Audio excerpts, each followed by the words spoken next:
Hello friends, എല്ലാവർക്കും magic മസാലയിലേക്ക് സ്വാഗതം. ഇന്നൊരു ഹെൽത്തി ബ്രേക്ക്ഫാസ്റ്റിന്റെ റെസിപ്പിയുമായിട്ടാണ് ഞാൻ വന്നിരിക്കുന്നത്. ഇൻസ്റ്റന്റ് ആയിട്ട് ഉണ്ടാക്കിയെടുക്കാൻ പറ്റുന്ന റാഗി ഫ്ലോർ വെച്ചിട്ടുള്ളൊരു ദോശയാണ്. റാഗി ഫ്ലോർ കൊണ്ടുള്ള ദോശ ഇഷ്ടമല്ലാത്തവർക്കും ഈ ദോശ ഇഷ്ടപ്പെടും. അത്രയ്ക്ക് രുചിയുള്ള ദോശയാണ്. അപ്പോൾ അതെങ്ങനെയാണ് ഉണ്ടാക്കിയെടുക്കാൻ നോക്കാം. ഇതിനു മുമ്പായിട്ട് വീഡിയോ ആദ്യമായിട്ടാണ് കാണുന്നതെന്നുണ്ടെങ്കിൽ ഒന്ന് സബ്സ്ക്രൈബ് ചെയ്തേക്കണേ. ഈ ദോശ ഉണ്ടാക്കിയെടുക്കാനായിട്ട് ചെറുപയർ പരിപ്പാണ് എടുത്തിട്ടുള്ളത്. 250 ml കപ്പിൽ 1 കപ്പ് ചെറുപയർ പരിപ്പ് സോക്ക് ചെയ്യാനായിട്ട് വെച്ചിട്ടുണ്ട്. ചെറുപയർ പരിപ്പും റാഗി ഫ്ലോറും കൂടിയിട്ടാണ് നമ്മൾ ഈ ദോശ ഉണ്ടാക്കിയെടുക്കാനായിട്ട് പോകുന്നത്. 1 മണിക്കൂർ സോക്ക് ചെയ്ത് വെച്ചിരിക്കുന്നതാണ്. 1 മണിക്കൂർ കഴിഞ്ഞിട്ടുണ്ട്. നമുക്ക് ഇതിലെ വെള്ളം കളഞ്ഞതിന് ശേഷം മിക്സിയുടെ ജാറിലേക്ക് ഇട്ട് കൊടുക്കാം. ഇത് ഇൻസ്റ്റന്റ് ആയിട്ട് ഉണ്ടാക്കിയെടുക്കാൻ പറ്റുന്ന ദോശയാണ്.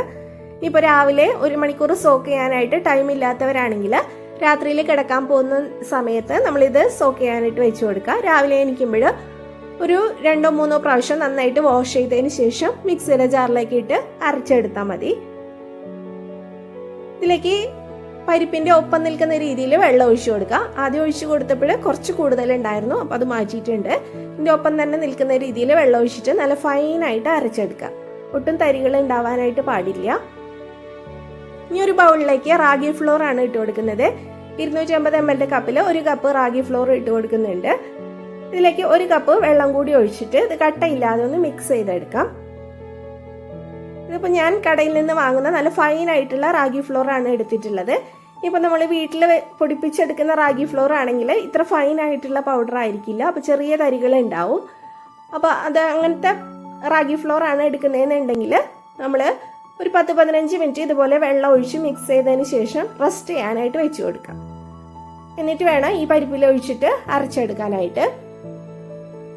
ഞാനിപ്പോൾ ഇത് മിക്സ് ചെയ്ത അപ്പോൾ തന്നെ ഇതിലേക്ക് ഒഴിച്ചു കൊടുത്ത് അരച്ചെടുക്കുന്നുണ്ട്. നല്ല ഫൈൻ ആയിട്ടുള്ള പൗഡറാണ്, അതുകൊണ്ടാണ്. പരിപ്പ് അരച്ചെടുത്തതിലേക്ക് നമ്മൾ റാഗി ഫ്ലോർ മിക്സ് ചെയ്തത് ഒഴിച്ചു കൊടുത്തിട്ടുണ്ട്. ഇനി ഇതിലേക്ക് ബേസൻ ഫ്ലോർ ആണ് ഇട്ട് കൊടുക്കുന്നത്. കടലമാവില്ലേ, അതാണ് ഇട്ട് കൊടുക്കുന്നത്. 3 ടേബിൾ സ്പൂൺ ഇട്ട് കൊടുക്കുന്നുണ്ട്. ഈ ബേസൻ ഫ്ലോറും കൂടി ചേർത്ത് കൊടുത്താൽ ദോശയുടെ ടേസ്റ്റ് കൂടുതലായിരിക്കും. ഇനി ഇതിലേക്ക് കല്ലുപ്പാണ് ചേർത്ത് കൊടുക്കുന്നത്. ആവശ്യത്തിനുള്ള ഉപ്പ് ഇട്ട് കൊടുക്കുക. ഇനി ഇതിലേക്ക് നല്ല ജീരകമാണ് ഇട്ട് കൊടുക്കുന്നത്. ഒരു 1/4 ടേബിൾ സ്പൂണിൽ കുറച്ച് കുറവായിട്ട് മതി നല്ല ജീരകം. ഒരു ഫ്ലേവർ കിട്ടാൻ വേണ്ടിയിട്ടാണ്. കുറച്ച് കറിവേപ്പില കൂടി ഇട്ടിട്ട് നന്നായിട്ട് അരച്ചെടുക്കുക. നല്ല ഫൈനായിട്ട് അരച്ചെടുത്തിട്ടുണ്ട്. ഈ മിക്സിയുടെ ജാറിലേക്ക് കുറച്ചും കൂടി വെള്ളം ഒഴിച്ചിട്ട് അതും കൂടി ഒഴിച്ചു കൊടുക്കാം. മാവിന്റെ കൺസിസ്റ്റൻസി ഇതുപോലെയാണ് വേണ്ടത്. കുറച്ച് ലൂസ് ആയിട്ടുള്ള ബാറ്ററാണ്. നമ്മുടെ സാധാരണ ദോശ ബാറ്റർ പോലെയല്ല, ഇത് കുറച്ച് ലൂസിലാണ് ഇരിക്കേണ്ടത്. അപ്പോഴാണ് നമുക്ക് നല്ല തിന്നായിട്ട് പരത്തിയെടുക്കാനായിട്ട് പറ്റുക.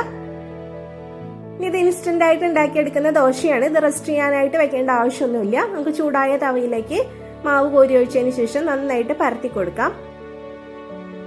ഹൈ ഫ്ലെയിമിൽ തന്നെയാണ് വെച്ചു കൊടുത്തിട്ടുള്ളത്. നമ്മൾ പരത്തുന്ന സമയത്ത് ലോ ഫ്ലെയിമിൽ വെക്കുക. അതിനുശേഷം പരത്തി കഴിഞ്ഞിട്ട് ഫ്ലെയിം കൂട്ടി കൊടുക്കുക. കുറച്ച് നെയ്യ് സ്പ്രെഡ് ചെയ്ത് കൊടുക്കുന്നുണ്ട്. നെയ്ക്ക് പകരം നല്ലെണ്ണ വേണമെങ്കിൽ അത് യൂസ് ചെയ്യാം. കുറച്ച് സമയം കഴിയുമ്പോൾ ഇതുപോലെ ഒരു ലൈറ്റ് ഗോൾഡൻ ബ്രൗൺ കളറ് വന്നു തുടങ്ങും. ആ സമയമാകുമ്പോൾ ദോശ നന്നായിട്ട് മൊരിഞ്ഞിട്ടുണ്ടാവും. അതിൽ സൈഡൊക്കെ വിട്ടു വന്നിട്ടുണ്ട്.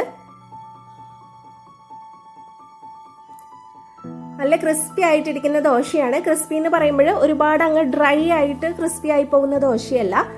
നല്ല സോഫ്റ്റും ഉണ്ട്, എന്നാൽ ക്രിസ്പി ആയിട്ടിരിക്കുന്ന നല്ല രുചിയുള്ള ദോശയാണ്. അപ്പോൾ ഒരു പ്രാവശ്യമെങ്കിലും ഇതുപോലെ ദോശ ഉണ്ടാക്കി നോക്കുക. കുട്ടികൾക്കും വലിയവർക്കും എല്ലാവർക്കും ഒരുപോലെ ഇഷ്ടപ്പെടുന്ന നല്ല ഹെൽത്തി ആയിട്ടുള്ള ഒരു ദോശയാണ്. എല്ലാ ദോശയും നമുക്ക് ഇതുപോലെ പരത്തി കൊടുക്കാം.